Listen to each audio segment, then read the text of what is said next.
everybody. I am Bethany Autumn with the Bear All podcast, and today I have my guest Hunter. He is my second guest, and we're going to talk a little bit on dating and relationships, and just we're going to touch base on his show that he's doing, which is the Wingman of the Year. Which, if you guys don't follow me on Instagram, you'll see that I go out and help him with some things that have been happening recently, and it's been really fun to try to get to know him. Funny story about how we met, actually. Oh, we're getting into that right away, huh? We're going to jump right into that. Okay. So, Hunter messaged me on Instagram, and I was kind of like, who the hell is this All person? the girls are like, red flag already. I was like, who is this guy? And then he was like, oh, I do this dating show, the Wingman of the Year. And then I was like, okay, I'm not single. Why do you want me to be on your show? And I said, I didn't ask you to be on the show. I had to give a little sass back.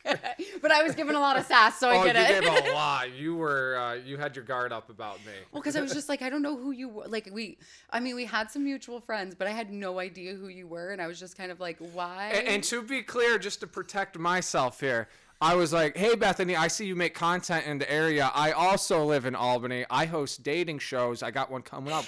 Would you be interested in coming? And then she took it as no. And then like once I looked through his page and I looked at the Wingman of the Year's Instagram page, and I was like, oh, okay, like you're actually somebody who's creating content and you're out there trying to just make a name for yourself the same way I do. It helps when there's actually content, because I feel like there's like a lot of talkers out there. Yeah, sometimes you get into these weird situations where you're like, you're saying that you do this thing, but you don't have, like, it's kind of like if you apply for a job and you don't have a resume that lines up with anything, no, I'm not going to take you seriously. So it was, it was very interesting how we met. And then he was like, why don't you come to my show so you can see what I'm all about? So the first time that I met you in person was coming to your show in Saratoga at Putnam Place. And I was actually like, this is great. Like, I really like this. This is really interesting what you're doing. Yep. I don't feel like anything like that is happening in the capital region. Definitely not.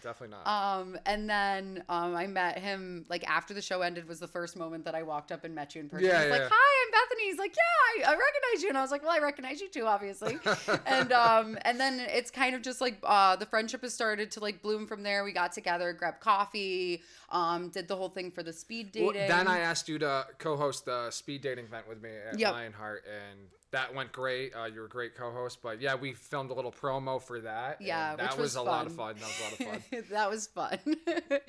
Yep. So it's just kind of like developed from there. And then I was like, well, hey, I'm doing this whole podcast on like mental health, dating, relationships, trauma, just sort of like trying to find a way to find your creative niche in the world and help inspire others. And that's why I felt like you'd be a great guest, because I feel like what you're trying to do is really encourage people to like get out of their comfort zone, come and meet new people. And I think what I really liked about the speed dating experience was like, it wasn't just like, oh, you're trying to find your perfect match that's going to be your forever. Right. It's even just getting out of that comfort zone and initiating conversation with people. Because I feel like, especially after the pandemic, it kind of we kind of got stuck in this way of being like, oh, wow, I almost don't even know how to socially integrate with people anymore. It really has. And it seems obvious to people, but there's something about that in-person connection. It's like we have forgot like how to do it, and we're all sitting behind a computer screen or our phone screens, and dating is freaking tough. This is what I talk about on my stuff, right?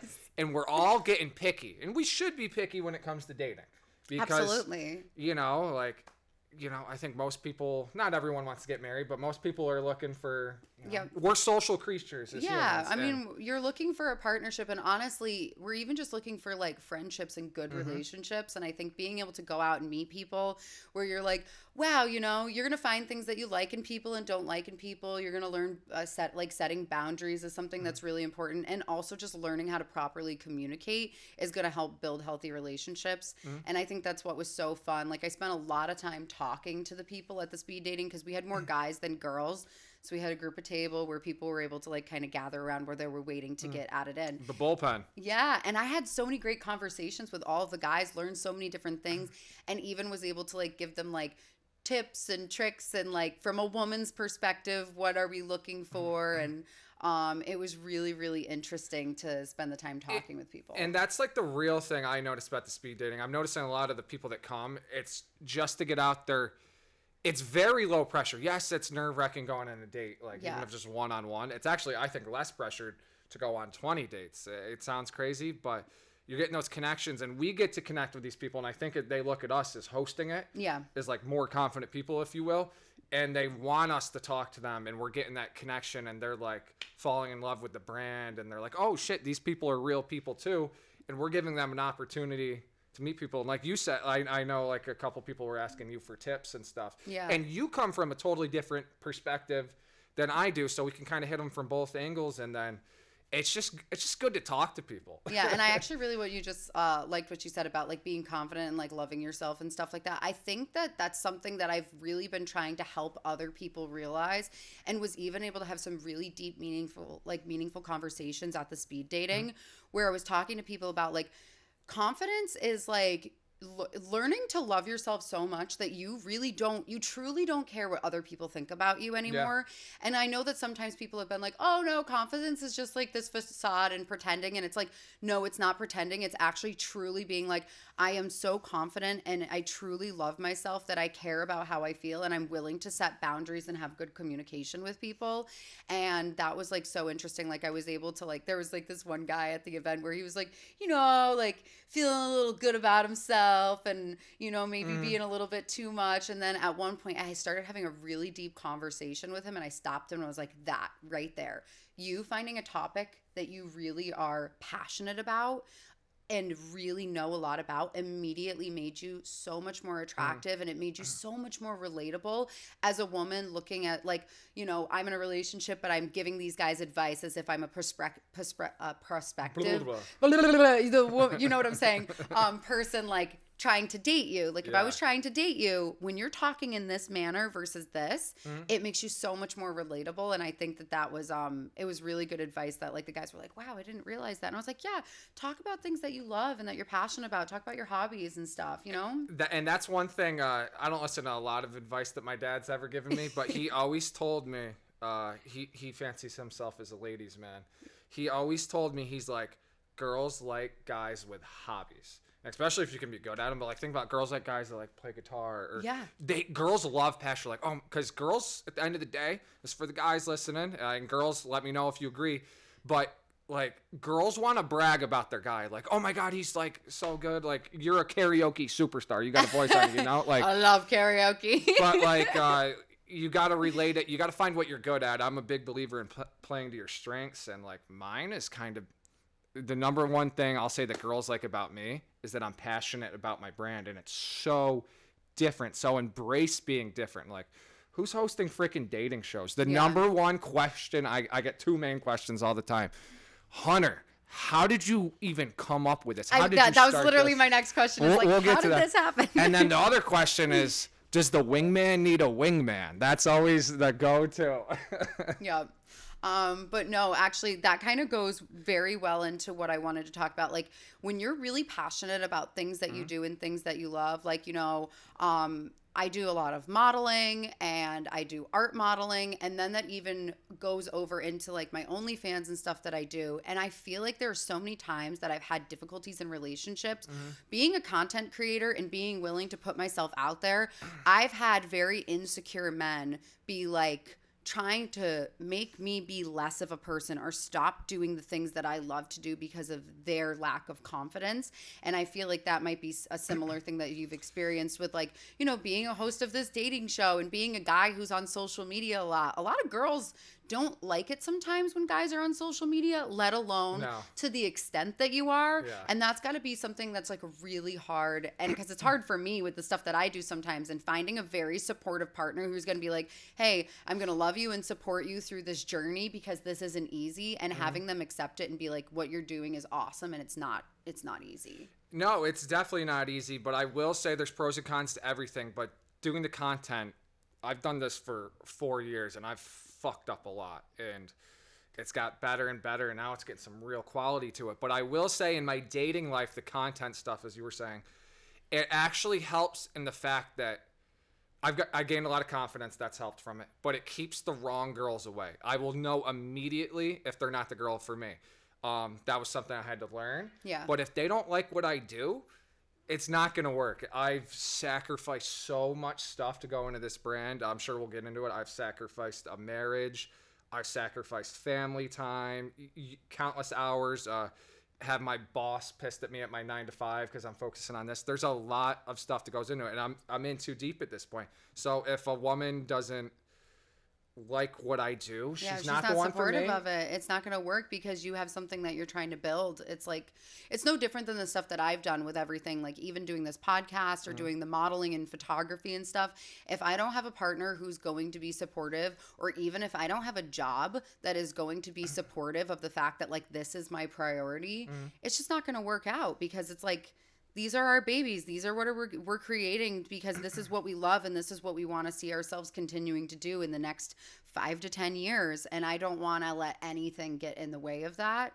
And it's sometimes really, really hard to find a supportive partner.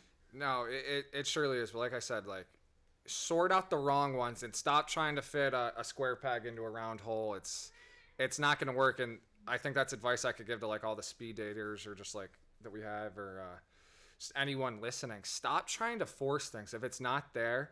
And I've been saying a lot of things to a lot of guys that have been asking me for like dating advice lately. Like, when in doubt, work on yourself.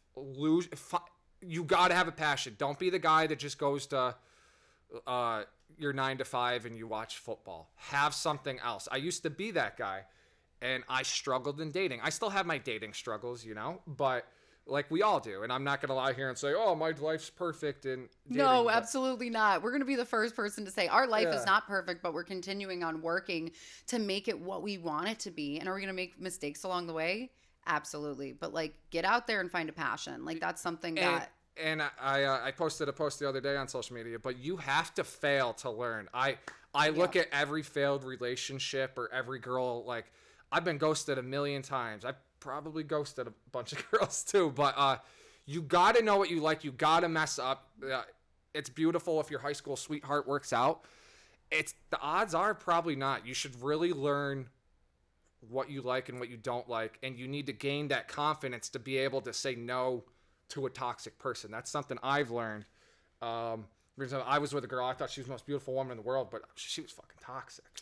I've been in very similar things where I'm like, oh man, this guy is so good looking, and then I'm like, but this is such a toxic relationship, and it's not like I was perfect in that relationship either, but there's times where you're like, this is not the right blend for me, because I think that there's so many times that like, even when you're working on yourself and you find somebody who you could see potential in, you fall in love with that potential and then realize, okay, but the way that they're behaving now and the things that they encourage me to do and the person that I become when I'm around them is so toxic that I'm like, I got to get out of this before I drown, No, and as a guy, I was finding myself with this girl. I was like, I think I'm only with you because you're hot. I would actually have that thought in my head constantly, and I got addicted to the feeling. Yeah. I still think I have it a little bit, so my standards have gone up a lot.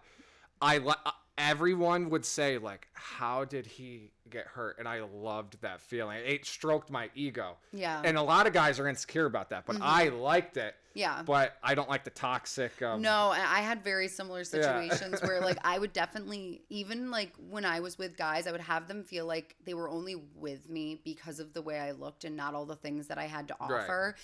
And then I realized that I was like, this is not the right relationship for me. Or I realized that there were times that, like, I was dating guys because I was like, wow, he's really attractive and he's, like, super tall. And it's kind of like, in my mind, I was like, wow, I've dated so many people that I didn't necessarily like fit all these physical standards that I was trying to have, and then they treated me like crap. So then I was like dating guys that were hot, like really hot, but then I was like, oh, well, they treat me like crap too, and then like I'm like, none of this really works out. So it kind of like, it's just like, I truly feel like you have to find that middle ground where you're like, okay, you do have to be physically attracted to your partner. Like that is definitely... You do. Do you need the most like the hottest person in the world? No, but you need to have somebody that you're like... It'd be cool, Bethany, but... Yeah, well, Hunter, we can't all have... You know what? Get a cat, He's perfection. That is the perfect man right there, this cat. But it's like, no, you need to find things that are like, make sure you're attracted to them, but also make sure that you're attracted to their personality, the way that they treat you. Make sure that there's really, really good communication, because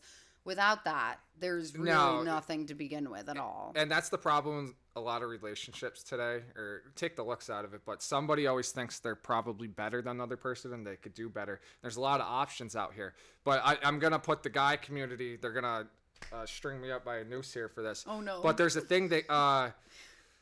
guys, we have like a little saying. We call it like the grade 8s. Do you know what I'm talking about? No. So is this some spicy information that the women don't know about? I mean, Maybe I don't know. I'm gonna enlighten them. I think it's pretty common knowledge. The grade 8s. Yeah. So guys look to date girls that are like an 8, like on the hotness scale. Oh, okay. So like, yeah, a 10 is awesome, but usually they think they're hot and they know it, and that's where the problem is. Oh my god. No, but you want a girl that's an 8 that has a fucking amazing personality, and I think what most guys look for, and I think a lot of younger girls overlook it.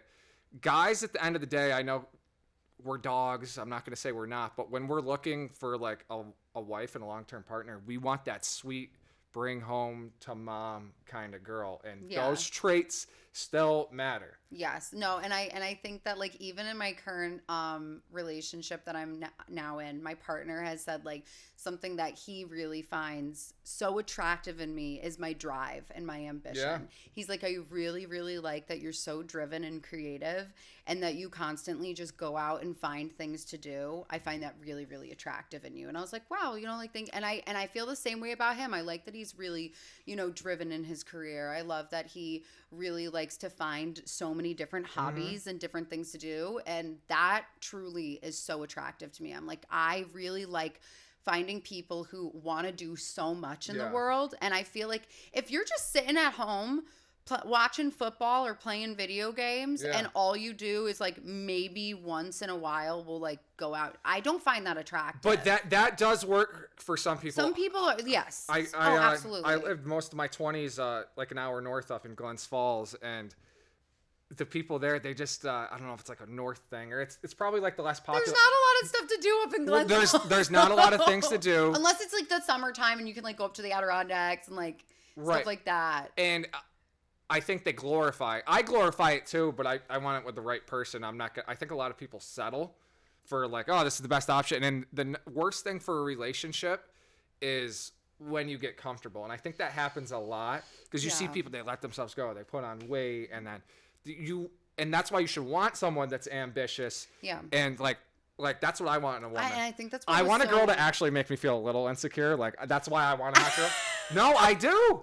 Because that's going to be like, I got to go to the gym. I gotta go make more money. I gotta keep my standards up. No, but it's kind of like that. I think that's what was so hard about like the pandemic. And okay, I don't know if it was just me, but so many people that I've talked to are like, I totally had a pandemic relationship where it was like you started dating like your close friend because like you felt safe around them or they lived with you or it was convenient. And then we kind of just like homebodied, did nothing because we couldn't do anything. I mean, I definitely put on weight during the pandemic where I was like, damn, oh my God. And it was just like, then the pandemic was like over. And then it was like a year later, people were like, what is happening? Why am I with this person or what's happening? And it was just like, if anybody else had a pandemic relationship, like just, pipe in on the comments or something. Because holy cow, like that was really, truly such a wild time. And now it's like, now that that's over, I'm like, okay, dating is starting to slowly get back. But also on the normal. other end of the pandemic, it like really tested relationships. Like if you were with somebody already, and it's like,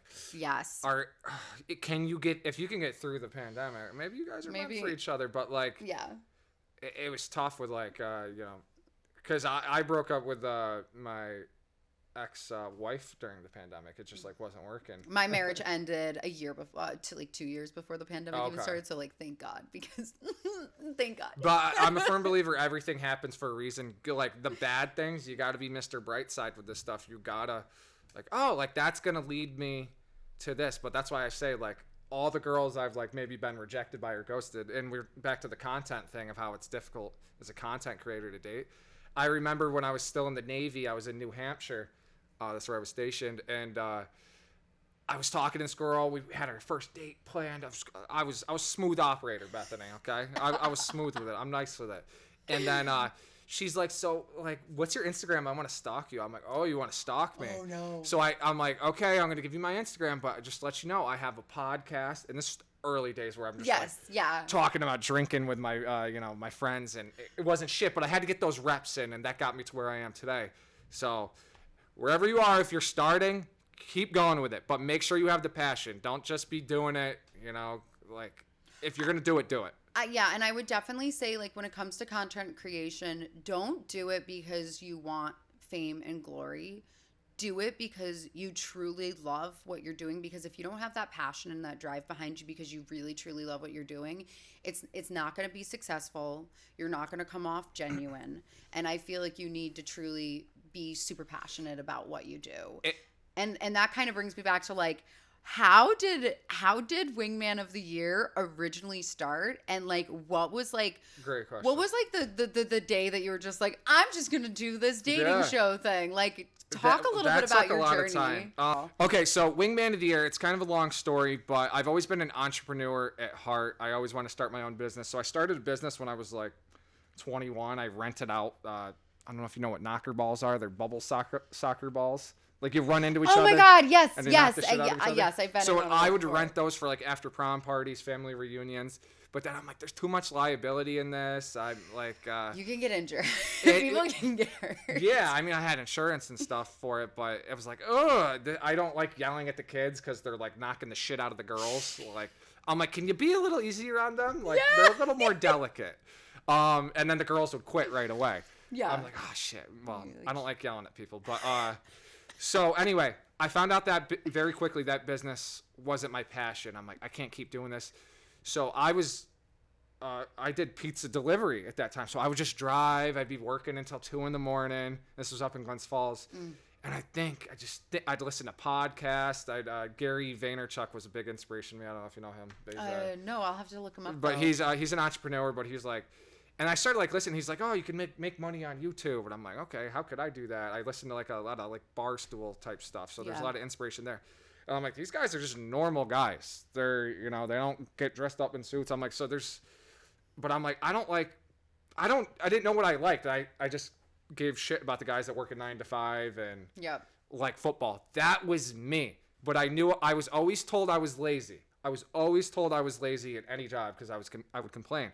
But I soon realized I wasn't lazy. I was just doing shit that I didn't like. And I hope that resonates with somebody watching this. Yeah. Because you're not lazy. You're just doing shit you don't like. Why the hell would you want to do things that you don't like? And I'm sure a lot of people are realizing that. But you got to find the thing you do like. Because at the end of the day, you got to work. Yeah. So nothing's going to come without hard work. So anyway, I was sitting there. I was like, okay, this sounds very immature. It kind of is.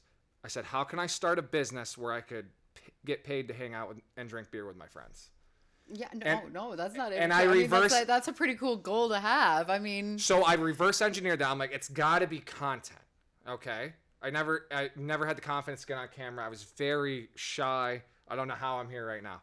But anyway, I thought about my best friend, and I came up with the name Wingman of the Year first because he called me the Wingman of the Year in high school after I hooked him up with a girl at a party. They ended up going into a field, hooking up. It was a whole crazy thing.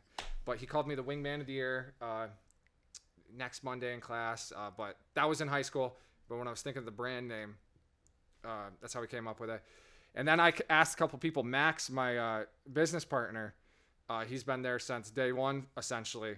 I know he did radio, so I started asking people that were like-minded. This is like why I like reached out to you and stuff. So I've had this in my DNA to collaborate. And the name Wingman, it's a friendly term. The whole brand's about friendship, and yes, there is dating, but for the longest time, it wasn't any dating stuff we were doing. I was a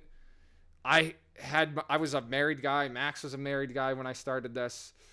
I didn't have that riz, as the kids are saying, you know what I mean? But I'm not saying I do now, but I didn't feel comfortable like talking on dating. I only speak from my own experiences. I will not say anything that I haven't experienced on my own. That's one thing I do with my content. And I think that's very similar to me, where it's like this is not like educational by any means. This is truly just like based off of like my personal experiences from the stories that I've told and stuff. And I think that that's why like we've connected so well. And I was just like, wow, I feel like we have so many similarities. Like, and like I also really love supporting other people and watching them grow. Yeah. Because it's like, I read this post the other day where it's like, hey, when you find friends who will truly help you grow, once they get here and they lift you up and you get here, then you can lift them up. And it's just this ladder effect where it's like continuing to find people that will help support you, because it's like it's not a competition to see who can be the best. It's like, how can we bring everybody up? And that's why like I love trying to find other local creatives and other people who are like really trying to inspire people and like, let's get together, let's make some stuff happen, because this stuff is not easy. No, it's not easy. Like, I mean, I work 100 hours a week probably. If I was to calculate all the time that I spend editing podcasts, filming, finding people to collaborate, not on top of like the photography and everything I do and my regular job, it's like I have one day off this month. One day off in my calendar that does not have an appointment that I'm doing. That's my month. And it's insane. Yeah. And kind of what you were saying earlier, like, oh, make sure this is your passion. I will say I'm probably, everybody on the internet, every like motivational video you'll see will say what you said. I think I taught myself to be passionate about this. I grew in love with the idea because at the end of the day, I am an entrepreneur at heart. I made sure I crafted my dream and passion around a way to make money. So I will probably be the one person that tells you, because people will be like, Hunter, you're so freaking passionate about this. Like, this is the number one thing girls like about me is like, Hunter, you're passionate. Sure, I'm tall, I got blue eyes, but it's my passion is the number one thing. And I crafted it in my head, an end goal. Sure, that end goal switched a little bit. Yeah. But I had to eat shit for 4 goddamn years. I back to that story. That girl ghosted me when I told her I had a podcast. And then that fueled my fire. Yeah, I think you had told me about that before, and I'm like, that's just insane. I hold a lot of... I mean, maybe. I don't know. I don't know. Like, I get why certain girls... No, she should have ghosted me. But here's what I'm saying. Everyone listen. I'm going on a rant. I love this shit. We should do this more often. But if... Gentlemen, ladies, all of you, okay? If you've been rejected or if you've been hurt, you need to start thinking of everything happens for a reason. Because if that girl, what if she did go on a date with me and she was my soulmate, and then I lost passion in my passion, and I was like, I got comfortable with that girl. If I got that girl then, I wouldn't be here now. But now I'm in so deep, I know exactly what I'm looking for. So thank you to that lady, I forget your name, for rejecting me. Clip that. No, it's so funny. No, but like even in like with my journey of like everything that I want to do, like for everybody out there who's listened to the first couple episodes of my podcast, you'll really understand that, Barrel podcast. What I'm doing is like very, very deep, hard stuff to talk about on my personal story, and like having a partner who has truly been so supportive of what I'm doing and not trying to stop me or hold me back from what I want to say. He's just like, no, babe, this stuff is hard, and I support you, and I'll be there for you. And there's probably going to be difficult times that you're going to reach, because the stuff that I'm talking about is really, really difficult and hard. But it's also stuff that needs to be talked about. And that's why I'm also really excited to sort of branch out into this other area of my podcast where I'm bringing on creatives and really trying to talk about like their journeys. And not every person that I'm going to talk to is going to have like really hard stuff that they're going to talk about, but we're going to talk about stuff that's also like currently happening, and it's very important. And we're trying to inspire you to like go out and find people and, find that right partner. And if you're not looking for a partner, this is still going to help you in just friendships and relationships with people in general. You don't have to be looking for a partner. Like, no, absolutely not. Just going out the opportunities will find you. It's not going to find you sitting inside your house. Yeah, no, and I know like if you watch the speed dating advertisement clip that we did together, it was kind of like I said this thing where I was like, ladies, like, are you tired of being home alone with your cat?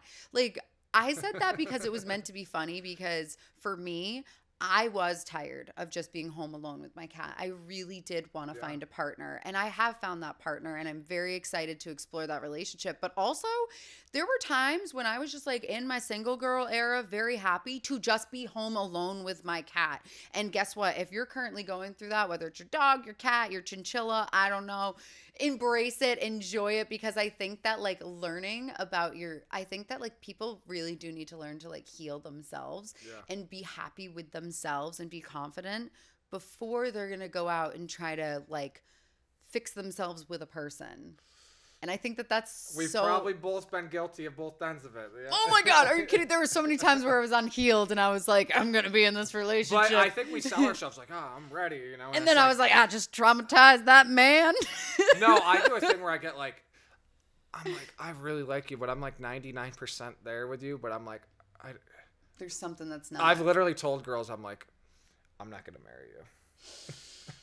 Yeah. But I really like you. I'll take you out on but dates. Guess what? You know what? I would rather have a guy be honest with me about that than like have them not. Like the whole point of dating, I feel like is, you know, there's different types of dating. So like there's the dating to sort of like explore and learn about yourself as an individual and, you know, maybe like some sexual exploration. But then I also feel like there's dating when you're like, no, I'm dating because I'm looking for like a husband or a wife or somebody who's going to be like, there's different types of dating. And I feel like you need to specify what you're doing. Like, that's why they're like always like the dating apps. They're like Tinder's for hookup and Hinge and Bumble are for long-term relationships.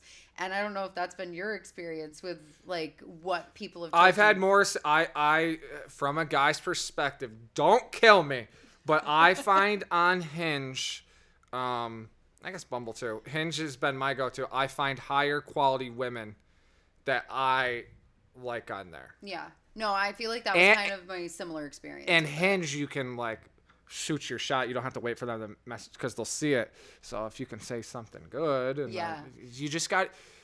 Dating is marketing, okay? Everything in life is marketing. Yourself in a way, yeah, absolutely. You have to stand out. Be different. I mean, there's so many funny dating profiles that I've seen on like Tinder and Hinge from like when I was like looking for somebody, and I was like, what the hell is... So I have the profiles now. I'm going to swipe on this shit just to see what mental health issues they have. Right.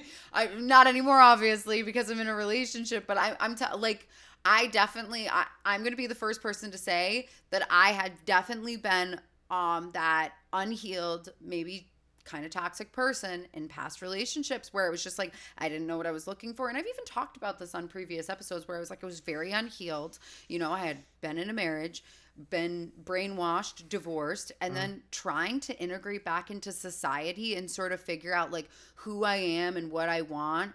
As somebody who was completely unhealed and hurting so much, it was really, really hard to date because I was just like looking for hookups, looking for this. And then I would meet somebody and be like, oh, well, let's give this a shot. But then I realized that I was like, oh my God, I'm trying to heal, but you're unhealed. And now that's sending me back into a spiral. That's like, what's the point? You know, what's the whole point of trying this thing anyways? And I think that that's something that's really, really hard with dating, and like really, truly make sure that you are healed and you know what kind of dating. Are you just in hookup culture, or are you looking for a long-term partner? Yeah. That's a tough thing right there. Cause I'll even say like, I'm open to finding my next wife if she like walks in the door, but my standards are here. And I'm going to give another guy secret away. I think girls probably do it too. I actually heard girls work backwards. They're like at 100%, and then they'll take points away from the guy. Guys build the girl up. Oh my God, yeah, absolutely. So guys can very quickly, like by a first date, this is why I love speed dating too. Because you can have chemistry with somebody in the 3 to 5 minutes.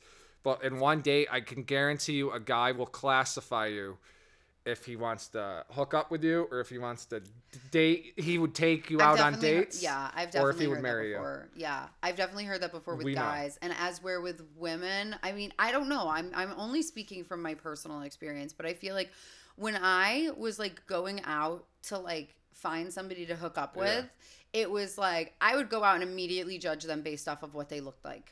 Because I was like, well, if I'm just looking to hook up with you, I need you to be a certain whatever. I mean, that makes sense. Yeah, because I'm like, as where, like, when I've gone out on dates where I'm like, no, I'm really looking for a potential partner, I was like, 80%, you need to at least hit like 60 to 80% of like my physical standards. 60%. Well, because like I mean, I've definitely had really. I'm gonna say I have not dated the most attractive men because that's not something that I was looking for. I know. I'm sorry. Shout out those guys. Damn. I've definitely like looked for guys where I'm like, you know, I'm looking for somebody who has more of a personality and can keep me interesting, like an interesting conversation. But now, like, I've definitely, like, in the last few years when I've dated, I'm like, no, all right, they need to at least be somewhat physically attractive. Like, maybe not even somewhat, but like, I need to be physically attracted to them. And also, I need somebody who can, like, keep an interesting conversation, have a lot of interesting things about them. Like I love people who are like world traveled and, you know, really love education and art and history. And I really, really need them to also be like interested in the same types of like music that I do. Like I'm sorry, but like there's certain people that I'm like, oh, what's your favorite artist? And then they'll say Morgan Wallen. I'm just kidding. No, he's a badass. No, that's actually from. I don't listen. That's a date from a friend that I'm quoting because it was just funny. But it was like we need to make sure that we're like on the same music genres because it's like if you're just going to listen to like music that I don't find interesting, it's gonna be really hard for us to have long car drives, which I love going on like long car rides and stuff. So it was like. We need to have similar interests, but we also need to be different enough that you can teach me things and I can teach you things and there can be interesting crossover, but also having space with partnerships. I think that that's so important. I don't want to be around my partner all the time. Like, I want to be able to, like, go and do something for, like, a day or two away from them and then be able to, like, come back and tell them all about it and, like, have really nice times. And I want them to do the same. Like, you know, he loves to go play golf with the guys. And I'm like, good. Go, do it, be away from me. And I feel like you need to like know, are you somebody who like loves clinginess or do you like space? I think we all, that's the thing, because we all like, if you like that person a lot, you want them to be clingy. But this is where the toxic dating culture goes, is where there's always someone that likes the other person more, and the person that likes that person more is usually clingier. But guys, go be busy. Like, this is where you have and that ladies, passion. go be busy too. Don't lose your own interest when you're dating somebody. And guess what? Like the thing is guess what? If you really, really like him and you're feeling like, oh my God, I need his attention all the time because I need to know and I need to validate. Honestly, I think that's something that's so important is like, ladies, if you go off and do your own thing and you're going off and being confident and finding things that you love, that man is now probably going to find you more attractive because I'm like, wow, she's still like that Neo song, Miss Independent. Like men love strong, driven, independent women. But they also want somebody who can like, they can see very good traits in, like they want you to be motherly. They want you to be caring. They want you to like, you know, be supportive of the things that they do as well. But I will say this is where guys get it fucked up with the beauty thing. They get very jealous. You know, but do you need to be like when you're dating a pretty girl, you need to be able to handle it if she's out, because a lot of guys can't handle it if she's like doing her own thing. She's like, oh, every guy's probably hitting on her. It's true, dude, but you need to trust her. And if you can't trust her, don't be with her. Shout out to my current partner for being amazing with that, because like, I mean, if you've gone out with me, I've gone out. I've seen it. He's gone out with me on a night out. I've never seen more people go up to, because I think it's also because you're inviting and like bubbly. I'm so friendly. I want to be friends with everybody when I go out drinking. Because there's some really like good-looking girls, but they're like. They're quiet. They're shy. No, but they got like the resting bitch face. Right, RBF. But they're super gorgeous, because there's plenty of girls to be like, guys don't hit on me at the bar. It's probably because you look very intimidating. Scary. You look great. No, I'm not. I want to be everybody's friend. I want to mother everybody. If I see a drunk girl, I'll go help her. If I see somebody who looks like they just need to be like, hey, how you doing today? Like I'll compliment everybody. And I really love that about my current partner is we are truly like the same person when we're out, because he'll go compliment people. I'll go compliment people. We'll come back to each other and I'd be like, did you see that guy over there? And he's like, oh. and this is coming from a man, he'll be like, oh my God, I know. I already told him he looks gorgeous. But- and I'm like, I love that. Like, you need somebody who's going to compliment you and also not get jealous, because like, don't. I think a little bit of jealousy is good for a relationship, though. A little bit. Yeah, maybe depending Well, on. because like, I like a girl that's a little I think jealous. we're also there's- learning that Hunter might still be a little bit more toxic than I am. someone taught me this. I don't know who, but I will say, when dating a woman and like guys are hitting on her, I find it to be very like fulfilling. Cause I find it as a compliment, but if all the guys are hitting on the girl, but knowing like she's coming home with me tonight. Yeah, well, that's important. Like, But that's she's got like. Yeah, no, like, because I mean, I definitely, like, when my partner and I go out, I definitely have a lot of instances where I'm getting hit on by either men or women, and people will go up to him once they realize that he's my partner and be like, wow, your girl's so hot, or this or that. And I've had, like, people say, like, really out-of-pocket stuff that's like, okay, like, you don't need to say it to that extent. Yeah. Like, making a comment about, like, oh, I love it when girls compliment each other's outfits. Like, Yeah. I love it, or when we compliment each other's makeup. But I even find it to be really annoying when I have girls come up to me and just straight up say, I want to f you. Mhm. I'm like, No, but that's uncomfortable now. And like, there's weird things. And I've had people come up to my partner and say that to him, and they're like, your girlfriend's so hot, I want to f her. And I'm just like, why? Like, you don't even know me. Like, you don't know. Like, you want to f the image of who I am. You don't actually want. No. It's creepy and weird. And I think that, like, to a certain extent, like, the jealousy when it comes into that, it's great, because he'll just be like, but yeah, and nah, you don't even know her, man. Yeah, you need to have confidence in it, though, because this is where the situationship gets muddy when you're not calling each other boyfriend and girlfriend. Because you handle it actually very perfect. I would tell like people to mirror what you do, because you have people hit on you constantly. When we were filming that speed dating thing, you had like honking their car horns.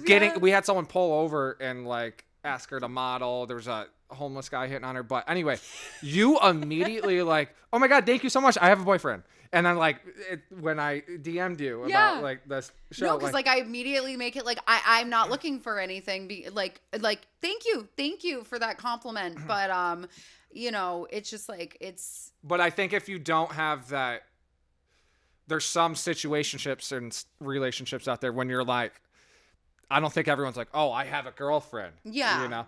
And that's why you But there's also like different ways that people compliment. Like if somebody says, oh, wow, you look so beautiful, or you look so lovely, or oh my God, I love your hair and makeup, yeah, or you I don't love need your to outfit. like say, yeah. Like you don't need to like set up a boundary. No. But when people come over there and like, yo, baby girl, how you doing? And I'm just like, and I'm like, I have a boyfriend. Please leave me alone. Yeah. It immediately sets that.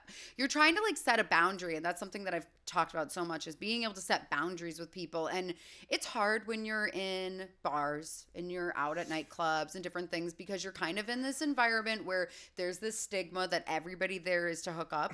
When I go out to bars and clubs, it's because I want to dance and sing and have a really good time with my friends. And I want to feel safe and comfortable. And I go out a lot by myself. And, you know, I definitely run into more situations when I'm by myself where I feel a little unsafe, or I have to really be stern about setting boundaries with people. As where, like, when I go out with, like, you know, Hunter and Nick and I were all out in karaoke the other night. And I was like, I felt safe because I was like, I'm with my guys, I'm with my friends. Like, nobody's going to, like, intimidate me or cause problems. So it's like, having to learn to set boundaries when you're out as like a single woman by yourself versus when you are out with your friends. It's like, I'm two different types of Bethany. Yeah. Like when I am out by myself, I have my guard up, and I do have RBF, because I'm like, I've had men come up to me and I'm like, don't fucking talk to me. And they're just like, wow, you're the reason that guys don't even try to approach girls anymore. And I'm like, good. I'm not looking for you to approach me.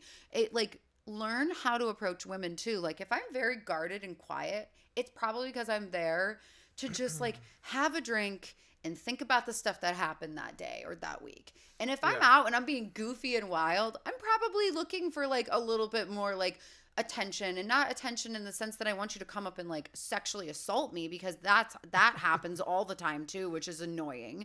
But like, I'm also probably like, if a guy comes up to me and says hi, I'm going to acknowledge that. Like, I have literally danced with, like, one time this guy walked up to me and he wanted to ballroom dance at karaoke. Oh, wow. And my boyfriend was sitting right there. And I was like, yo, I'm ballroom dancing right now. And he's like, yeah, go for it, babe. I'm got you. And he's like filming me with his camera and stuff. And I'm like, that stuff like that, where it's like, I don't mind like going out and meeting new people. Yeah. But I also don't want to be harassed. And I think that that's the difference. Is like, there's a difference between being harassed and having people just approach you because they think you're interesting and want to get to know you. Yeah, and more dating advice for the guys. If you're going to go talk to a woman like at the bar or something, if you can't have a general conversation with her, don't even try. Don't leave the pickup lines at home. Just come in with something, I don't know, like just have a conversation first. And don't just, hey, can I buy you a drink? Don't do that shit. I'm going to save you money right now and a lot of time. See if you can hold a conversation for 5 minutes, and then maybe you could offer to buy a drink, you know? Yeah, no, honestly, because if you're a guy that offers to buy a girl a drink, you know what we're going to do? Oh my God, yeah. Or we're going to say immediately no. Like, there's been times where if I'm out to just drink by myself and do my own thing, I'm not going to take your drink because I already know my drink limit and what I want to drink because I'm out by myself. Yeah. As where if I'm out with my guy, like my boyfriend or whatever, and you don't know that I'm there with him and you offer me a drink, I'm going to be like, yeah, can I get one for my girl? And I'm 100% taking those drinks and bringing them to my boyfriend. And I'm going to take your free drink. That's a wingman move. Yeah, because I'm just like, yeah, like that's why also like, it's so crazy when guys get jealous, like, oh, that guy just bought you a drink. I'm like, my guy is the guy that's like, yeah, let him buy you that drink. Bring me one too, babe. That's funny. And I mean, that doesn't happen all the time. I feel like that's like a once in a while like situation when we're just like having a really fun, crazy night and stuff. But it's like, men and women both need to learn how to approach people. And also, guess what? You're probably not going to find your soulmate at a really wild, crazy bar, but also like who knows? Like that's how I met my current partner. We met because I would go out and play darts. Yeah. Because I was single and lonely, and I was like, I want to just go play some darts. I want to have a couple drinks, play some music on like the go out and do karaoke, play some music on the jukebox, whatever. And like that's how we met. Like he was also there playing darts, and we would just start playing darts together, and we were friends for like a year, just like. Every once in a while, hey, want to go play darts? Yeah. Or, oh, hey, I'm going through a breakup. You want to go play darts with me so I can bitch to you about this guy? And he's like, yeah, totally. Let's go meet up. Let me hear about that. Yeah. And then like, and then now look where we are. And I'm just like, I think that that's so. So guys, if you take anything from that, if a girl wants to complain to you about a guy, go. Yeah, listen. just go listen. Oh, honestly, I mean, like, that's really the best thing is like when you have a guy who will like actually listen to you, and the first thing that's not on their mind is how, like I said, it's the difference between looking for a relationship and hookup culture. Yeah, and this is why like dating like younger people, it's tough. You know, it's really hard right now. Then again, I'm about to be 30, so it's just like I definitely life changes a lot. I feel like once you hit 27. And this is just from my personal experience. When I hit 27, that's when things started to hit me a little bit more. And I was still going through some stuff because I had also just got out of a long-term serious relationship. And then I was like, and then I started slowing down and realizing like, wow, I can't keep up with the hookup culture. I can't keep up with, the guy not caring about me. Like, I literally said this in like my most recent episode where I was just like, there were so many times where I was just like, wow, this dude literally doesn't care. Like if I wake up tomorrow, like if I go and hook up with these dudes and then like they don't care, they're often doing their own thing. They're literally already on to the next girl. And guess what? There were times that I went through that stuff too, where I was like, I really don't care. But when you start to care is when you need to reevaluate what you're looking at and start caring about yourself more, so that way you can like find somebody who has the same values and is looking for the same kind of relationship as you. Yeah, and I will say as a guy in the dating world, if I'm not obsessed with you, run. Yeah, no, definitely. Because anytime I've ever put my best effort in, and I could take a hint, I got some self-awareness like a motherfucker. I can take a hint if you're not interested. And I take my pride and I go away. I might do like one double text, but I know there's guys out there who'll send 20 messages unanswered. But I have very good awareness on this stuff. Oh my God, men in the DM. They're delusional. But I have too much pride. I'm like, someone's gonna screenshot this. I'm like, I gotta represent myself out here in these streets. You know what I mean? But anytime I've ever put effort in, and I've told myself, I want her, okay, and I'm not fucking delusional. Usually, I need to know if there's like something there. Yeah. Like I said, communication. Yeah, communicate. Like if a girl is like hearting your stories or something, I'm like, okay, all right, you know what I mean? I swear to God, I'm like, that's the only hint I need, and then you can progress to have more conversations. I bet 1,000 when I want a girl if I got a hint that she might be interested. Yeah, no, I mean, like, because even to like, I keep using my relationship as an example because it's relevant and it's currently what I'm going through. But like, you know, even at the beginning of that happening, I remember finally being like, all right, we need to have a conversation and figure out what this is so neither one of us gets hurt. Early on in relationships, you really need to like set a boundary and communicate and being like, okay, even if it's only like a week in, and if this is somebody that you care about, like for me, we'd known each other for so long already. It wasn't something new where we had met on Hinge and we were going out and dating, and I was just like, we need to figure out like early on, what is this? Do we want this to just be something that's casual, or do we see a potential here of this being something a lot more? And that was something that we had to set out like early on, like, hey, no, I don't want this to just be casual because I don't want to get hurt because we've already built a friendship.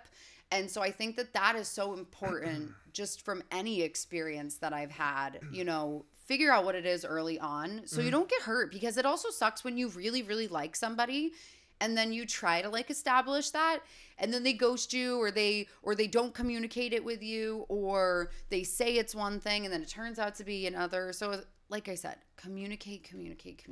And then if they're lacking communication, set a boundary for yourself and get out of that. Like so many times I've seen girls and guys, they're like, no, but they're going to like change, or like, you know, they're like, they're working on ending another thing so they can be with me. And I'm like, no. Just no. So communicate properly. And if they won't communicate properly, set a boundary and say, I'm sorry, but I am not going to allow you to be in my space. And, you know, I'm not going to give my energy to you until that can happen. And then that kind of leads into another topic I wanted to talk. This one's just going to be more fun because I was like, hey, we want some fun content. Do we got here? I want to talk about some interesting first date experiences. Have you ever gone on a first date that was just so mind blowing that you were like, I can't believe that just happened? Or do you have anybody else's experiences, like any first date experiences? I feel like they're so entertaining to talk about. And like this is the first time meeting this person. You're just going out with them. I haven't had a lot of bad first date experiences personally, but I mean, I've gone on some dates and I was like, okay, maybe I got catfished a little bit. But I'm getting better at sorting through this stuff. You know, I'm 30 years old now. You get experience, you know what I mean, out here in the real world. But going on first dates, I always like to, this is some more dating advice, first date conversation. Like, what's the worst first date you've been on? The girls always have plenty. Remember I went on a date with a girl and she told me she went on a date with a guy and he was very feminine and his like voice bothered her a little bit. Oh, but well, I mean, that's understandable still. But I get where like some girls want like the masculine energy, you know what I mean? Yeah, but I mean, every's different. Everybody is different, but then if somebody's voice bothers you, that's not gonna work. But then and then this guy apparently told her, he had a glass of wine or maybe two, and then he asked her to drive him home. I was like, whoa, that's number one way not to get a message back. And on the way home, he said, I love you to her. I was like, oh. Stage 5 clinger. And then I'm like, what kind of guys have you been dating, girl? Thank God I'm here. Like, oh my God, no, that's all. That is something that I will say, like, okay, moving forward in my dating life, so I used to go out a lot, like at night and have drinks with my dates. And then that would just lead to bad decisions. And something that I did moving forward, this is a tip that I will give all of the ladies out there. Meet for coffee or meet for like something that's in public, first of all, and don't have alcohol on the very first date. See, I'm totally opposite. I think it's got to be No, a drink and some apps. No. I have changed that. I will, like, if I was to get back out, hopefully I don't, but if I was to get back out into the dating pool, and this is something that I just did very recently when I met my current partner, was I had gone out on a date with somebody, and I was just like, first date, coffee shop.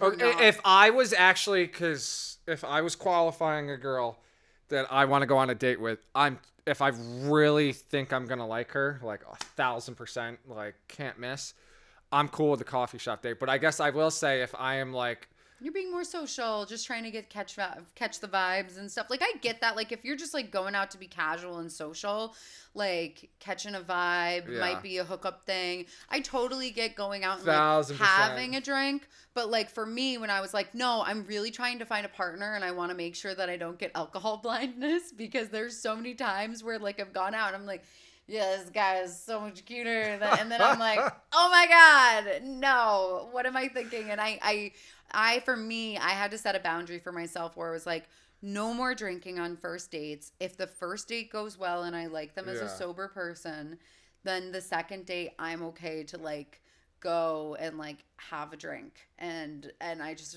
this date. So if you were single and a guy asked you to go like, I don't know, some drinks and some apps, you're like, red flag. No, I wouldn't say it's a red flag, but I might just be like, well, could we just catch up for coffee first so we can have like a conversation? That's a good counter. That's a great counter. Because I also think that like bars are really loud. The energy there is different. And I mean, it really depends on the bar that you go to as well. But like, I think that like bar energies sometimes, like if you're just meeting somebody for the first time, you can't really have like quiet, really good conversation and get to know about them a little bit more. Like, I guess for me, I've just gotten to a point where, like, I want to make sure that this man isn't going to murder me, you know? So I need to be in a quiet public, like, that's true. You know, it needs to be kind of quiet, but still public, you know, and I think coffee shops are great because there's still a lot of people around. But also, like, I can hear. You definitely got to do public. Don't ask to take a girl hiking on a first date. You oh my God. killer. And girls, don't go on it. Don't go on that. Don't be dumb. Don't do that. I don't know. With first dates for me, I would say like Dave and Buster's is like a great first date. Oh, that would be a great because you got that there. But if you've been like, make sure you've been like talking and there's a vibe. Like, yeah. If you're like flirty already, like, yeah. Because then there, like, if you're shooting like the basketballs, you kind of like, you know, give her a little bump and like block the basketball. Yeah, no, I mean, you got to get flirty. Even if there was like maybe like a food festival of some kind going on, like I feel like that would be a really great first date. But I feel like going to a nightclub as a first date. Also, there's this line in a Chapel Roan song where she was like, "Never waste a Friday night on a first date." And I love that because I have gone out with guys on like a Friday night where I'm dressing up to the T. I'm looking as great as I possibly can. And then I go out with this guy to like this nightclub or this bar. And then I'm just like, and then I'll run into people that I know and I'm like, how do I get rid of this man? Yeah. How do I get rid of him? I don't want him to be here. He's ruining the vibe. And now I just want to dance with my friends and have a few drinks and let loose. But I don't want to like let too loose because now I have this guy following me around and he's getting too handsy. Yeah. And then it's like weird. And then now they're drunk, so they can't figure out how to get home. So they're like, can I come back with you? And I'm like, hell no, dude. I just met you tonight. You gotta figure out how the heck you're getting home. You are not my responsibility anymore. So I think like I've gone on so many first dates the last 2 years. And I'm telling you, also, if you go out with a woman and within the first 5 minutes, honestly, no, it should happen in the first minute. If you don't tell her that she looks nice, you have to. I am pissed off already. I had this man where I showed up, I looked gorgeous, and he didn't tell me once during the date. This man talked about cryptocurrency the entire time. Oh, my Lance. And then at one point I stopped and I was like, and this was like about, I don't even know why I let myself, I was dumb and desperate. And I was like, this man wasn't even attractive. I was not attracted to this man.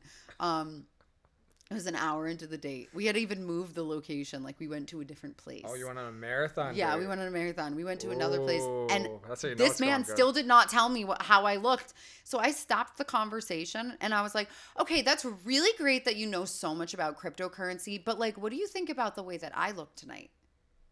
And he was just like, oh, you look great. And then I just continued to talk about cryptocurrency. And I was like, I don't even remember his name. He's Crypto Man. And for guys that get friend zoned, this is a great example. You gotta, I would say, get some flirting in the text messaging first, you know, and then, because if you're just sitting there, just, it's great, like, oh, we got stuff coming, you have to freaking flirt. And yeah, like, of course. I learned this a while ago because, like, I was like, like, I went on a date with this girl. I'm like, I don't know if it was there. It wasn't my best first date. But then, and this is a girl I put a lot of effort into.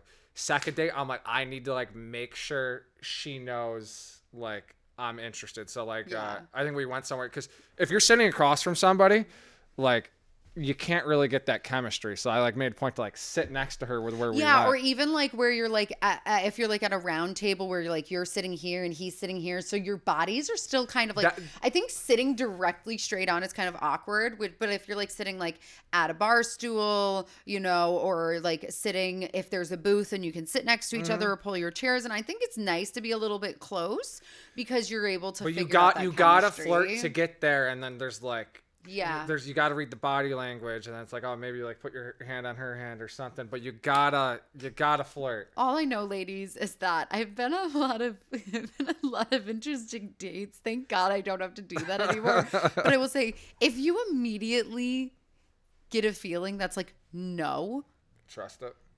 Yeah, I think that's something I've wasted so much time on first dates where, like, I was trying to find an appropriate time to leave and I just couldn't, and then it was just awkward. And I remember getting to a point where I would actually say, nope, I'm leaving. I can't do this anymore. I have to go. Like, I remember being on this date with this one guy and it was so awkward. I don't know if any of you have ever been to Savoy on Lark Street. Great spot. Great spot. It's a really great it's a really great date spot. And if there's a mirror behind the bar, and I was there on a first date with this guy, and we were sitting at the bar, and this man looked at himself in the mirror the entire date. Green flag. Staring at himself. Would not look at me. Like, he did at least compliment me when I first got there. But he's staring, and I think maybe he was nervous, but he was, like, staring at himself in the mirror and, like, talking to himself in the mirror. And I was like, so yeah. Was it an egotistical thing, or? I don't know. It was just weird. It was just a weird thing. But then also I was like, so, like, do you have any hobbies? Do you like to, like, art? Do you like going to museums? And he's like, yeah, I'm really into football. Yeah, see, there it is. Don't do that. He's really into football. That's all Aren't we that all? was his only hobby, was football. Don't be that guy. And it was so annoying. And I was like, do you like anything else? And he was like, no. I've been on a first date where I've done that, but I was so, like, catfished. And I'm, like, too nice to, like, I would just be like, she was like, did she like put filters on her photo or something? So they were just like, they just weren't what you expected them to be, is the best way to put it. Let me just say they had broader shoulders and a deeper voice than I thought. Oh, wait, did they at least identify on their page what, like, how they identified? No, I don't know for sure. Okay, so you were definitely, like, taken off guard by But I like feminine energy, and I wasn't getting that. Oh, okay. So then I was like, oh, no, but that's still catfish. That still should have been something that would have, like, oh yeah, yeah, okay, that's oof. totally understandable, Okay. and no one's gonna judge you for that. Okay, because, like, all no one's gonna judge you for that. I truly feel like, you know, I'm very, very big. I mean, I can't. I don't know why I keep saying, oh, I'm a big supporter. I am part of the LGBT community. I am a bisexual woman, and I am somebody who will date pretty much anybody as long as they fall into the standards, like men, women, trans. I really don't care as long as you fall into. But if you're a straight man who is looking for a straight woman that 100% identifies as a woman, you should be comfortable with absolutely being like, no, this doesn't make me comfortable because that's not what I'm looking for in my dating life. And but I don't know for sure. no, but there have also, but I'm saying like people should definitely disclose that information before going on a date. And if they are just a very, very masculine woman, that could have been the case. But that's very possible. But I also feel like you should really make your profile as honest as you can. If I really don't like this when people try to hide their weight on dating apps. Take a picture of yourself that looks like you. Yeah. Don't do the filtered angles where it's showing a sharp jawline, but if you go here, there's a little bit more weight, because guess what? I want to know right away. Like, I don't want to feel catfished, and I feel like there should not be a stigma. If they're gonna lie there, right? No, at the beginning, and I don't feel like this. If people disagree with that, that's totally fine. But I don't feel like this is something that we should ever filter talking about. Yeah. Because I don't think that it's fair. I think that it's like, okay, that'd be like, being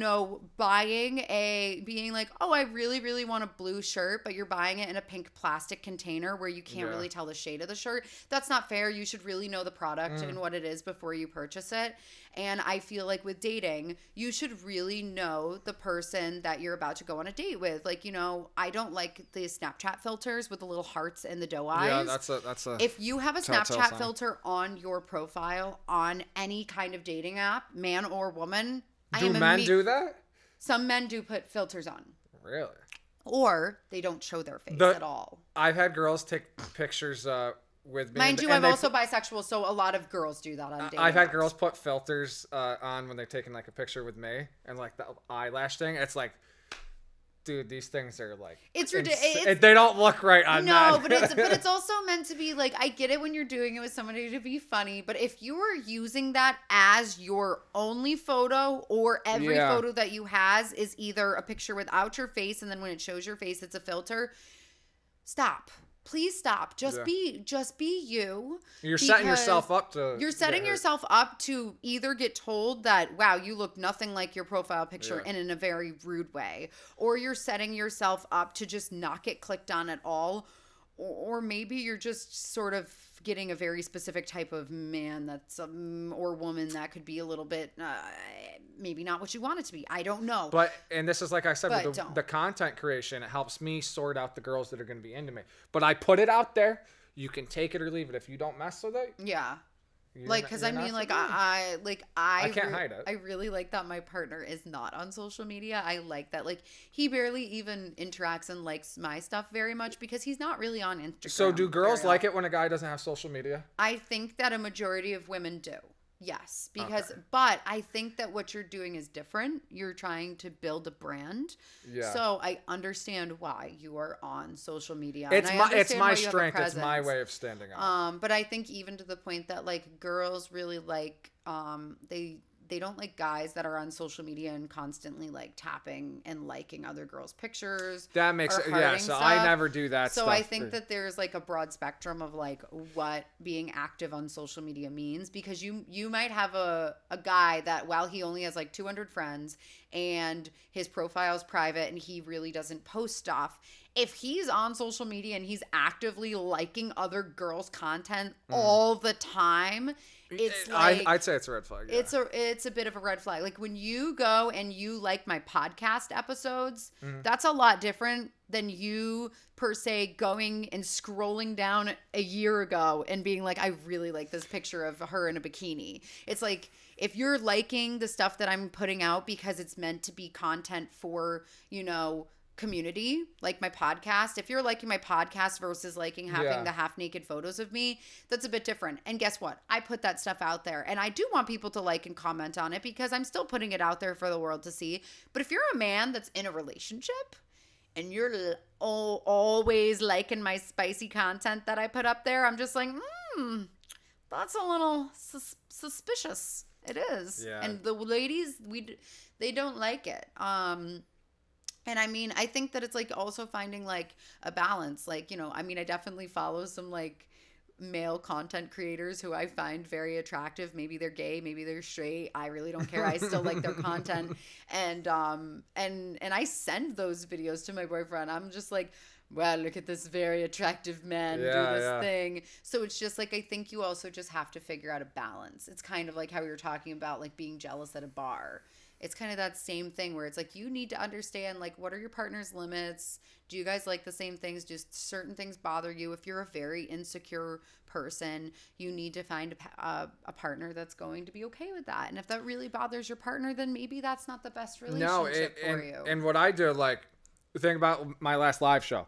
How many, like, you were there, I had Kristen there, we had all the dating show contestants. Yeah, my partner even came to the last live show too. He loved it. And there's a lot of women around, so I could see where it would be a red flag for some. So if you can handle it, you can't. But you could be my wingman here, right? Yeah. And I handle this very professionally. If anyone's even close to my business, I do, like, the ladies, I don't look at them. No, I think that there's a very different thing. Like, you should not be trying to date anybody, no matter their relationship status. If they are working with you and they're helping you with your well, that or even like don't contestants. don't mix your love life and your business life. That's I don't think it's ever successful. No, I think that's actually been my strength, is because I think a lot of guys. This is where it is like nice to have options. A lot of guys. They're like, oh, this girl's really cool. And then they fuck up the whole friend thing by trying to fuck her. Number one advice I could give to guys is make more friends that are girls. I promise you it'll help your dating life. Because if you're hanging out with girls and they think other girls are comfortable around you, it's going to bring more girls in. Because then that girl's going to wingman for you. Women are the best wingmen. I swear if a girlie can tell you, no, this guy's good. Yeah. That's really great. And I mean, even like with my current partner, he has a lot of female friends and they're just friends. And I know that and I trust that. And I also like take their advice and listen to them. And they were like, they were like excited. They're like, oh my God, you got that girl. Oh my God, she's amazing. She's like, it's really great to get that hype up and also just know that somebody's safe, you know? It's funny because was it a little behind the scenes stuff here. I won't reveal too much though. My Valentine's Day show, I was in a relationship. It was pretty much a situationship if you look at it though. I had one of the contestants. She was going on the show, and she's like, so we had 4 bachelorettes and 1 bachelor on the show, and so I wasn't out there that I was like in a relationship because it was like it was one of those fucking shitty situationships. Yeah. And then I was doing some content the week before the show in Saratoga, and one of the contestants was out, and she's like, I'm like, hey, be prepared. Like, if he doesn't choose you, like, how do you handle rejection? And she's like, oh, if he doesn't choose me, I can just go for you. I said, no, don't do that. I'm like, I'm dating someone. Do not do that. Like, yeah, no. And also, like, if you're somebody who's like coming on the show to be a contestant, you should not ever don't ever think that you're going to date the host or that you can, there needs to be and it's also so hard. Okay. This is something that I'm going to be doing a whole podcast on. It's like when you're an independent contractor and you are doing your own work as a business person, you don't have an HR department. Nope. So when it comes to these types of things, sometimes there's these weird blurry lines where like even working in the wedding industry, like there's been so many times where like I have to go take photos of the guys getting ready. And then you got all these like slightly tipsy bachelor, groomsmen people. And they're just like, of course, wow, the photographer is really cute and something. I'm like, no, this is my job. This is my job. You are not anybody. I'm not interested in you. And this is my job. And I feel it's this very same thing when it comes to like this type of work that you're doing. Well, because I know it can go away tomorrow. It can go away tomorrow. I mean, yeah, everything could be just ruined like that. Like you need to understand that this is my profession, this is my business, and you have to keep a level of profession. But on like so we have dating profiles for Wingman. I have them, and that's how I get like. It's a way to market for me. So I have the profile, and I literally have in my profile, I do not want to date you, blah, blah, blah. But the number one thing I get is, I'm like, wait, so I can't go for the host or something? But they're qualifying themselves. That was like the most recent show that just happened when she tried, was like, Mika. Oh. Yeah, she went for the DJ. God. And, but it happens, but right there, I'm qualifying them. Like, I'm open to like dating. Yeah. But Okay, you don't want to be on a show. Okay, you're not in my business. Yes. Yeah. Like, yeah. No. Absolutely. okay, you're if you're interested. really interested, if you guys are interested in Hunter, don't apply to be on the show. Just ask him out. Yeah, but if you want to be on the show, I have more use for you there. Yes. He's like, I'd rather have you on the show. But if you want me, you can let me know. No, but it really is such an interesting dynamic though that I sometimes don't think people really understand unless you talk about it, because it's just like, oh, well, I think that's maybe why sometimes girls that you might try to date might sometimes be like, oh, well, you host this dating show, so are you just flirting with every girl that comes on and stuff like that? And it's like, no, I've seen this man in work now 3 separate times, because the first show that I came to and attended, and also then the speed dating event, and then also the other show, which I actually got to help and be behind scenes and doing everything.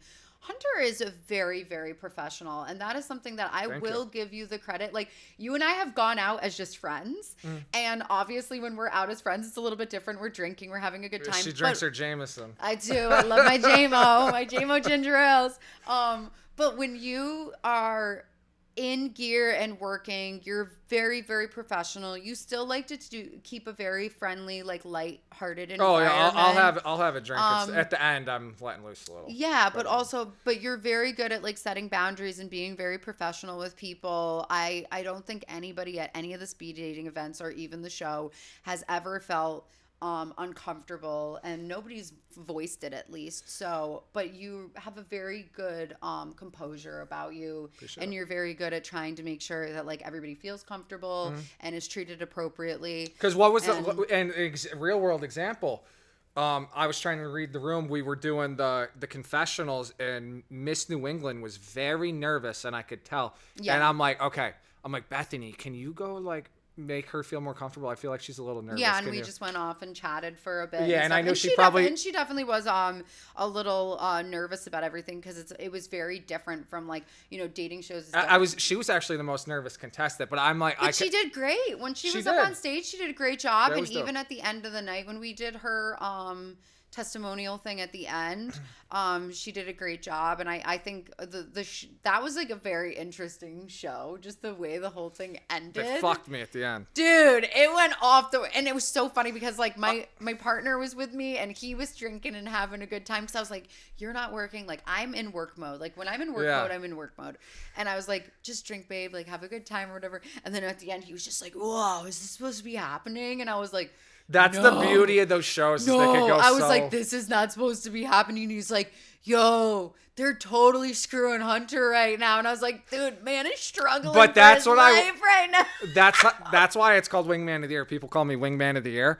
I want people to be watching the show and be like, they just fucked the host over. Damn, like, like, that's kind of it's a reality show. Yeah, I mean, and that's the thing is like, because it's a reality show and stuff, it's like it's not scripted. Like, we're kind of just going based there's a structure, like, hey, we're doing this segment. Yes, there is a structure, but it's not like you're feeding the words into people's mouths. Yeah. So it was just like, it was so But chaotic. I love being, like, so, like, myself. I'm like, you fuckers, like, literally, like, on the stage. I'm like, you guys. I was sitting at a table off to the side with some other people who have, like, helped co-host speed dating events or, like, whatever, and we were all just like, what the tune into the episode when it comes out. I got a lot of editing. I mean, honestly, it was still entertaining, but it was also like, that show was so good. It wasn't I wouldn't do 2 main contestants on a show. No, I wouldn't suggest doing it again. There was too many people. It was chaotic, but it was also like, what the But I learned from that show, people don't need to be laughing the whole time to enjoy something. Because think about when you're watching something at home. You're like, oh my God. And when something's so cringe, you're nervous for the people up there. Dun, dun. But when you're in the audience and you're like, what did she just say that? Like, I feel nervous for her. And you're like, got that pit in your stomach. Like that. What you want in content is for people to feel something. They don't have to be laughing the whole time. They don't have to be crying the whole time.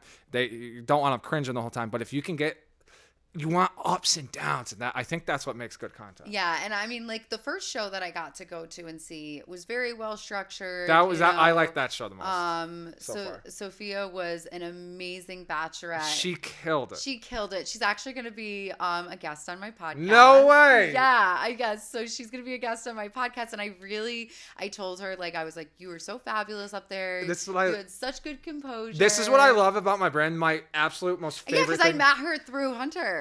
So like yeah. One of the girls that was on the last show, she was at a speed dating event, and that's how I met her. And her wingman that came up on stage, she met her friend at my speed dating event. Yes. So I love being the wingman of connecting people. It's not all about dating and hookups and all that shit. It's love connecting a community in a way, you know, and that's why it was so great. Like I met her after the show when we were all because we all went out to Night Owl. We all went out to Night Owl afterwards, and it was so funny because my little sister was there, and she actually knows her from the gym and has showed up in some of her videos, like on the Spilling the Pre, like the little gym girlies thing, and I was like, that's my little sister and stuff, and I was like, that's so funny. So it was just like small world, great connections. But either way, that was the first one of your shows that I had gone and seen. It was very well structured, very well. Like everything kind of went with like the flow of what it was supposed to be. Then being at your other show where it was kind of like there in work mode, because I was like writing down notes of like everything that was happening so I could ask questions at the end. And I was like very, very focused. So I was like really paying attention more. And then it was just like things started to get derailed a little. And I was like, it's kind of the beauty of it, though. I was like, oh. Because you don't want every show to be the same. Yeah. So it works itself out. So yeah, no. I mean, it was still entertaining. Like, I still left very entertained. And I will say it could have been more organized, but I had a lot of, like, family shit going on. So I was, like, not on the ball. I just started a new day job like the week of, so I was like all over the place. You had a lot of things going on, and we did like, there was just a lot of components and everything. I mean, it was still entertaining. It was definitely like I was like, because like it's better when people like we don't want to give the way. But it was so funny because my partner walked up to me and he was like, yo, like, is this supposed to be happening? And I was like, but that's the reality thing. It's real, and you want people to be like, was that scripted? Was that real? No, because I think there were some people that definitely thought that it was like scripted and it was supposed to happen. And I was like, none of that was.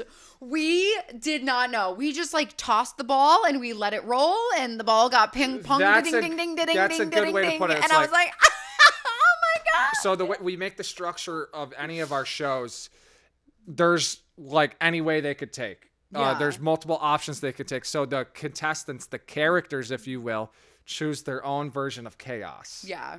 And some of them are a little more mild, and some will freaking, when you give somebody, it's like The Sims, you give them free will and like. Yeah, it was so, it was like definitely make sure to go check out his page so you guys can take a look at that, because that was a really interesting episode, and everything else that you've put out there, all of your content has been entertaining, and definitely it's going to continue to grow. So jump on the bandwagon now. Become part of the year. Like, become part of this. And just like, some people are really into reality shows and some people aren't. And I think that it's just like, if you love it, definitely go follow it, because it's happening locally. And like I said at the very beginning of this podcast, like, nobody's doing this. Nobody's doing a dating show. Well, it's getting a runway. I'm expanding. I'll tell you here. I'm probably going to announce it later on social media before this comes out, but we're expanding the speed dating. We're going to be going down to, I got a couple hosts. I'm finding hosts to host them for me. So if you want to host some of this area, make some extra cash. Yeah.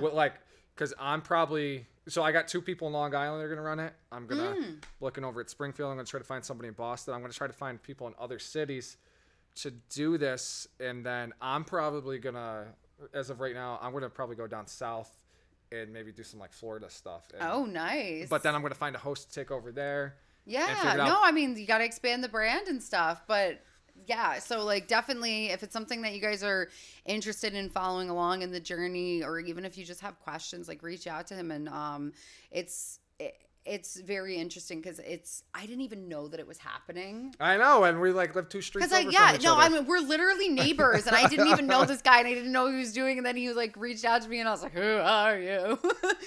and now he's on my podcast. Hey, Shoot your shot. Get yourself out there. So we've definitely talked about a lot of stuff, and this was, definitely meant to be more of a little bit of a lighthearted episode. If you guys follow my podcast, you'll know that I definitely do a deep dive into some difficult topics, but it was really nice to have something that was a little bit different today. And I'm glad I could bring that to your audience. I know. Thank you so much, Hunter. But also, still talking about having healthy relationships, learning to love yourself. Stay toxic. I can't.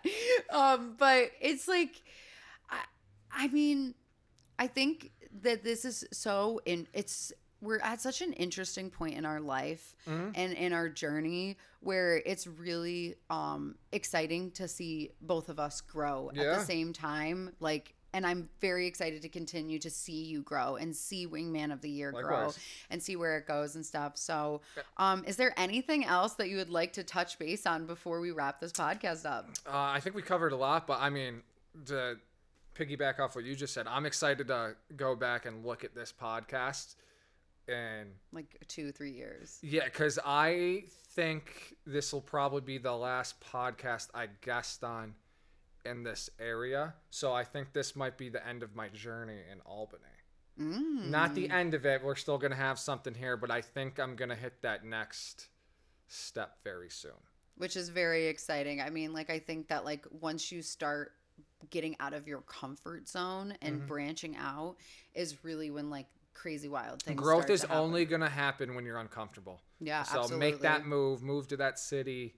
They're called growing pains for a reason. Yeah, you have to grow, but if you're comfortable, if you're happy, that's okay. But if you're unhappy and you're comfortable, you should probably change something. Yeah, absolutely. So thank you so much again, Hunter, for coming on today's podcast and being a guest. Again, Wingman of the Year. Make sure to go check out all of everything that he's doing. Go follow him on Instagram. Go watch go back to the beginning and watch some of his very first content and then go watch his most recent post, and you'll really I tried to do a little bit of a deep dive where I was wow, this is where you kind of started off. And this is the first podcast that I haven't been asked about me going to do an exorcism or when I went to a nudist resort. Oh my gosh. Yeah.